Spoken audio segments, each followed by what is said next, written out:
আজ 26শে সেপ্টেম্বর আর কাল হলো 27শে সেপ্টেম্বর। আমার কাছে সব থেকে স্পেশাল দিন, কারণ কাল আমার গোলু সোনার জন্মদিন। আর সেই উপলক্ষে এসেছে আমার বাপিয়ার মা। আর আমার জন্য দেখো কত খাবার এনেছে, যেগুলো আমি খেতে ভীষণ ভালোবাসি।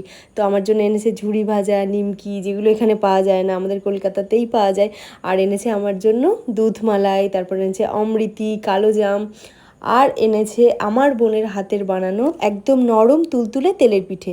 আর যেটার ক্রেডিট কিন্তু সম্পূর্ণটাই আমার বোন, কারণ এখন এই শরীর নিয়ে এতগুলো তেলের পিঠে ভেজে পাঠিয়েছে। ভাবো তো কতটা কষ্ট করেছে। আর এই যে ডালটা দেখলে, এটা আমার বোনের বাড়ির চাষের মুগ ডাল।